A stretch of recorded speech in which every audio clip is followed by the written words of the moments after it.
Alam nyo ba na isang stalker si Leslie? Bakit nga ba niya sinusundan si Harley saan man ito magpunta? Yan ang MLBB story natin ngayong araw. Tara, kwentuhan tayo. Si Leslie ay lumaki sa pamilya ng mga assassin. Mula pagkabata, tinuruan siya ng ama niya na maging mabilis, tahimik at asintado sa bawat galaw. Ang ama niya ang head of security ng isang maharlikang pamilya, ang pamilya Vance. Isinasama si Leslie ng ama niya sa pagbabantay bilang training na rin sa kanya.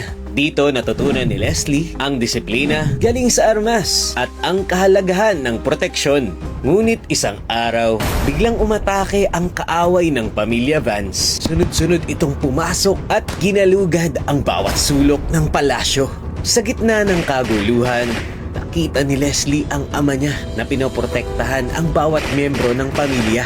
Matapang na humaharap sa mga kalaban, pero kalaunan, inabutan ang kanyang ama at napaslang. Tumigil ang mundo ni Leslie, ang ama niya na ginugol ang buong buhay para protektahan ang iba ay nakahandusay sa harap niya. Hindi na nagdalawang isip pa si Leslie. Kinuha niya ang itim na mahabang baril ng kanyang ama at habang lumuluha ay pinunteriya niya ang bawat kaaway. Isa-isa, ang mga kalaban ay bumagsak sa kanyang kamay. Bawat putok ay may kasamang galit. Bawat kalabit ay may halong pananakit, lungkot at pangako na hindi niya hayaang masayang ang buhay ng kanyang ama. Naubos ang lahat ng kaaway at naiwan ang nakabibinging katahimikan. Bilang pagbabalik utang na loob ng pamilya Vance, inampun si Leslie at pinag-aral na maging pinakamagaling na sniper sa Monian Empire. Siya na rin ang inatasang maging tagapangalaga ng nag-iisang anak at tagapagmana ng Castle Grand Rock, si Harley. Maagang naulila sa ina si Harley, habang ang ama naman niya ay bihira siyang pagtuunan ng pansin. At bilang tagapagmana, malaking kawalan kay Duke Vance na walang talento sa pakikidigma o mahika etong si Harley. Nasubaybayan ni Leslie ang paglaki o pagtanda ni Harley. O sabihin na lang natin pagtanda kasi hindi pa naman lumalaki si Harley. Na isang likas na masigla, ngunit pilyo at puno ng gawa-gawa niyang mahika na madalas na nakakaabala sa paligid ng palasyo nila. Pero sa mata ni Leslie, siya ay higit pa sa isang pasaway na bata. Siya ang nagbigay dahilan kay Leslie para maramdaman ang pagmamahal at pagkakaroon ng pamilya. Parang ate at nakababatang kapatid, ganun. Si Leslie nga lang ang may kakayanang kontrolin etong si Harley kapag sumusobra na ito sa kapilyuhan. Sa labis na kagustuhan ni Harley na mapansin at mahalin siya ng kanyang ama. Kung ano-anong tricks ang inimbento niya at madalas, kay Leslie niya ito unang pinapakita. Sa mga sumunod na pagkakataon, ibinida na rin ni Harley ang mga tricks na ito sa iba pang mga tao. Hanggang sa kumalat na may magic etong si Harley. Nalaman ito ng mga kaaway ni Duke Vance at agad na inuutos na dakipin ang batang ito. Itinali ang kamay at paa at nakulong sa isang madilim na piitan. Ninais nilang gamitin si Harley para makipagkasundo kay Duke Vance. Hindi nila inasahan na agad silang tatanggihan ng ama ni Harley. Si Harley ay isang simpleng piyesa lang na maaaring isakripisyo anumang oras.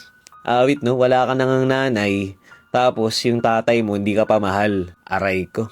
Sa kabilang banda, si Leslie ay walang balak na isuko na lamang ang tinuturing niyang kapatid. Sa unang pagkakataon, nilabag niya ang utos ng Duke at mag-isa siyang pumasok sa kulungan kung saan hawak si Harley. Doon nakita niya si Leslie, nakatayo sa harap ng selda. Tumpak na binabaril ang bawat kalaban na lumalapit. Pero isang itim na palaso ang nakalusot at tumama sa isang mata ni Leslie. So kaya pala merong eye patch etong si Leslie, hindi dahil parang design lang yun, no? Napahiyaw etong si Harley sa kanyang nasaksihan. Ilang sandali pa habang lumuluha, naramdaman ni Harley ang isang puwersa na dumaloy sa kanyang katawan.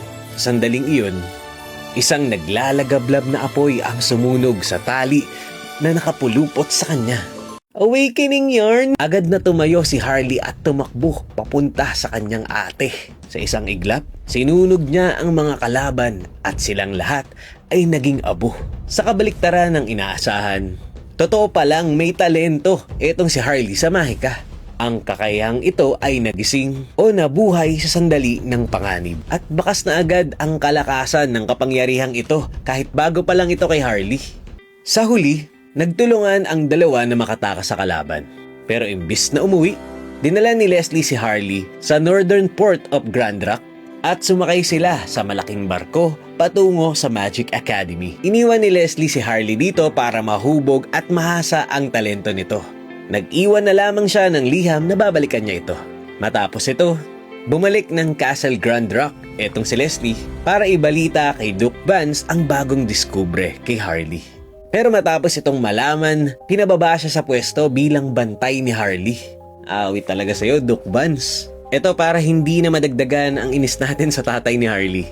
Maaring intention din niya na ma-develop din ni Harley yung magic niya. At dahil nasanay siya na nandyan si Leslie para proteksyonan siya, nakikita ni Duke na magiging sagabal ang pagbabantay ni Leslie. O pwede rin namang dahil alam niyang malapit etong si Leslie at Harley, mahihirapan siyang gamitin etong si Harley sa pangsarili niyang kapakinabangan. Sa pananatili ni Harley sa Magic Academy, isa sa pinaka-memorable na karanasan niya ay ang makaharap niya ang pinakadelikadong banta sa Magic Academy. Ang tinaguriang Boss of Dark Magic. Bossing! Isang gabi habang nag-explore si Harley kasama ang kanyang mga kaibigan, nalaman nila ang masamang pinaplano ng isang grupo na tinatawag na Dark Wizards. Dahil dito, nagdesisyon silang aksyonan ang problema. Bida-bida din to si Harley, no? Alam ni Harley na kung hindi siya kikilos, maaaring malagay sa panganib ang lahat. Habang sinusubukan nilang pigilan ang Dark Wizards, aksidenteng na-activate ni Harley ang isang portal na nagdala sa kanila sa ibang bahagi ng Land of Dawn. Dito nakaharap nila si Dimorph, ang leader at ang tinaguriang pinakapangit na Dark Wizard. So imagine may mas pangit pa pala kay Balmond. Sa tulong ng kanyang mga kaalyado, hinarap ni Harley ang Boss of Dark Magic. Pinakita niya ang tunay niyang galing sa mahika. Dito higit pang nagising ang kanyang natatagong talento at natalo nila ang Dimorph. Mula dito, natutunan ni Harley ang kahalagahan ng tapang, pagkakaibigan at paggamit ng mahika para sa kabutihan. Dito na rin nagsimula ang kanyang hakbang para sa pagiging tunay na mahikero sa Land of Dawn. Nang mabalitaan ni Leslie ang pangyayaring ito, halo-halong emosyon ng pagkaantig, pagmamalaki, pag-aalala ang naramdaman niya para kay Harley. Ang musmos na batang nakagisnan niya na puno ng kalokohan ay pinalaki ng kanyang sariling karanasan. At dahil ang kaakibat ng kahusayan ay dagdag na hamon ng kapamakan, great power comes with great responsibility. Batid ni Leslie na higit pa dito ang kakaharapin ni Harley. Pero nauunawaan niya din na kailangang harapin ito ni Harley sa sarili nitong kakayanan. Napagpasyahan ni Leslie na mas mabuting mag-ensayo si Harley ng mag-isa habang tahimik niya itong pinoprotektahan mula sa anino. Mula noon, bawat halimaw na tinatamaan ng mahika ni Harley ay may kasabay na isang itim na bala mula kay Leslie. Ayun naman pala, good stalker naman pala etong si Leslie. So yun, tuwing makikita nyo si Leslie at napapansin ang kanyang eye patch, hindi ito dahil isa siyang pirata o dahil trip-trip lang niya. Kaninong story pa ba ang gusto nyong marinig? I-comment nyo na yan. Muli po, ako si Pego. Maraming salamat sa panonood and to God be the glory.